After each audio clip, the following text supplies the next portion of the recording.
I became oneness. I can tell you this. Pointer to enlightenment. You are everything. You might know that intellectually, but enlightenment happens when you feel identified with everything. I will tell you how and why, and it will amaze you for sure. But first, I will tell you how enlightenment happened here, and what enlightenment is. One day I became oneness, what is called enlightenment. It is a happening, a major shift in perspective. Some call it Buddha mind. Others define it as a big step on the pathless path of spiritual awakening. It is often searched for after becoming spiritually aware, most commonly following a change or a struggle in life. Let me be clear, the shift is not dramatic. Even though it is often described as a dramatic shift, that is just a way of emphasizing how different it is from ordinary life.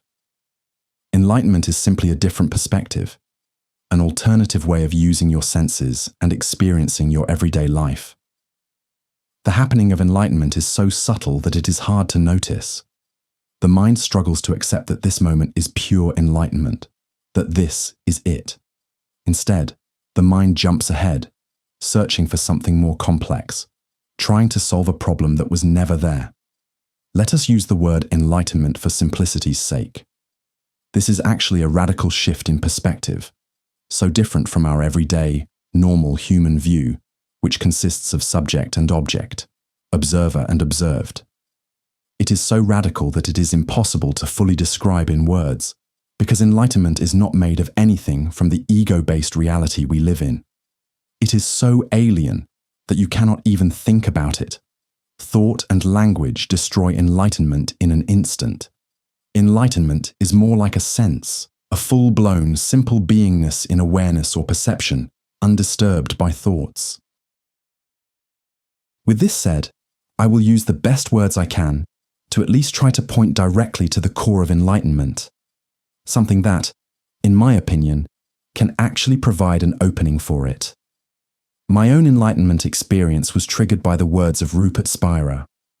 I was already a seeker, so I was open to it, and in an instant, I realized something and became oneness.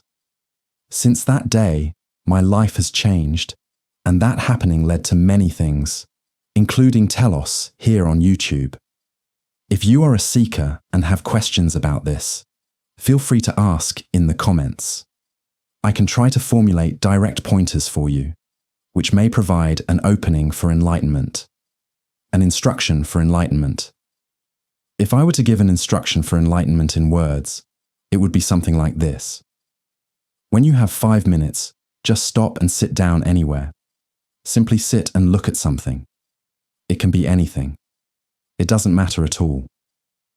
Remember that thoughts, language, and concepts do not belong to enlightenment.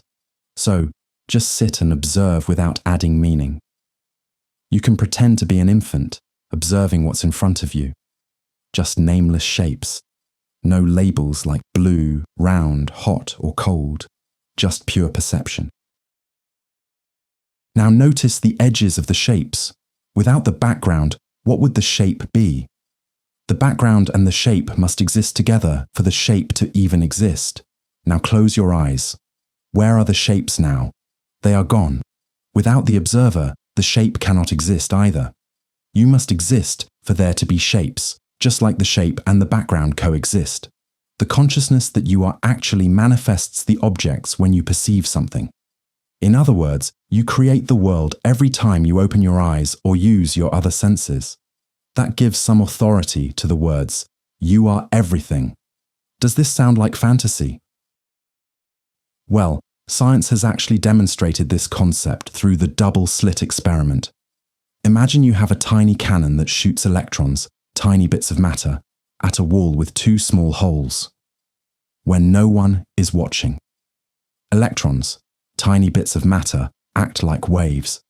They go through both holes at the same time and mix together, creating a pattern of many stripes on the wall, like ripples in water.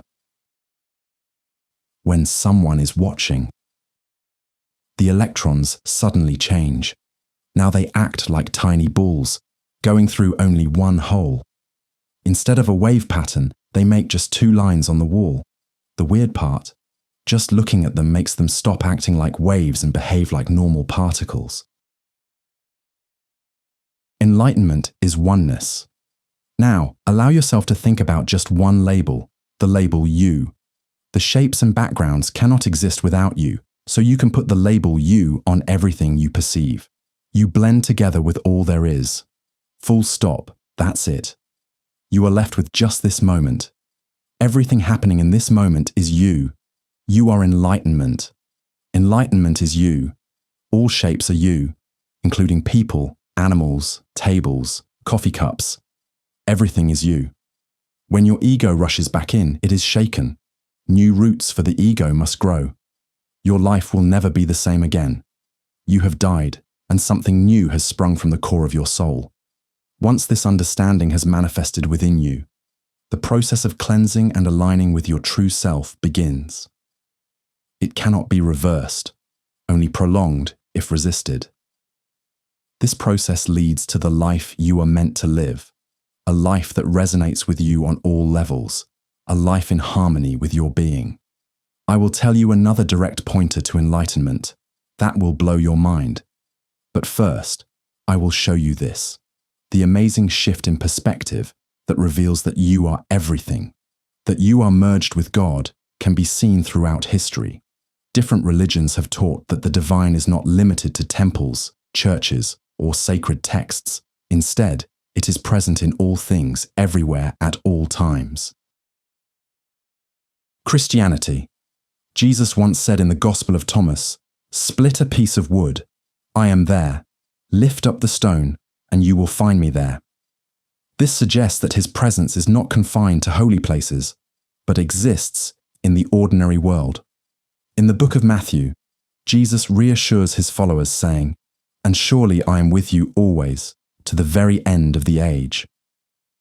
Paul, in the book of Acts, describes God's closeness by saying, "He is not far from any one of us, for in him we live and move and have our being." Hinduism. In the Bhagavad Gita, Krishna declares, "I am the Self, seated in the hearts of all creatures." The Isha Upanishad expands on this idea stating, "The Lord is everywhere, within and without.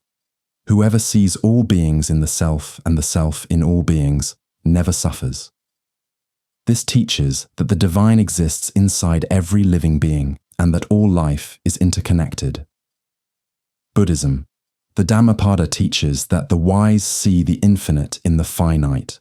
The divine is not separate from the world, but is woven into its fabric.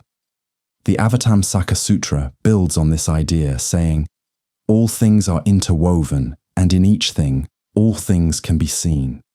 This suggests that enlightenment comes from recognizing the sacred in everything around us.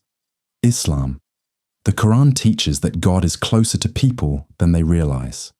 In one verse, it says, "We are closer to him than his jugular vein." Another verse states, "Wherever you turn, there is the face of God," meaning that God's presence is not limited to a single place, but fills the entire world. Taoism.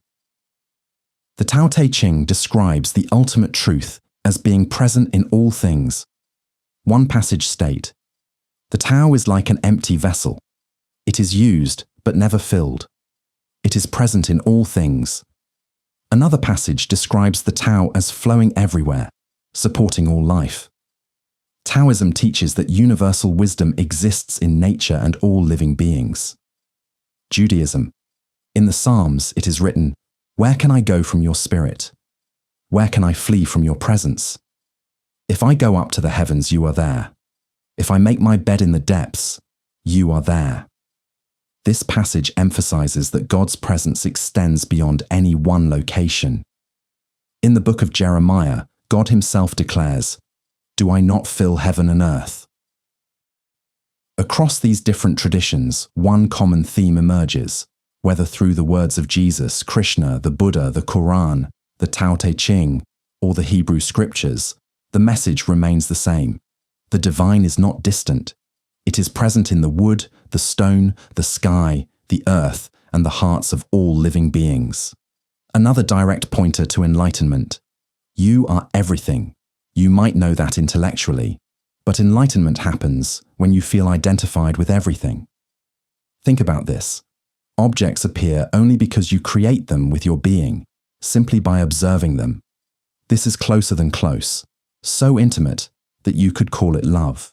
When you fall in love with a person, it feels like you are under a spell.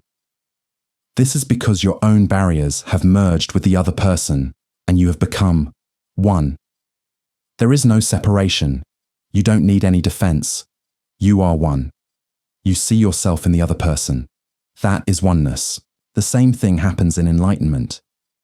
You identify with everything as you. You are closer than close to all objects. You are them. You are looking at yourself through the body's eyes. You merge with everything. Don't just know that. Feel that. When you feel that, eternal love manifests and enlightenment happens.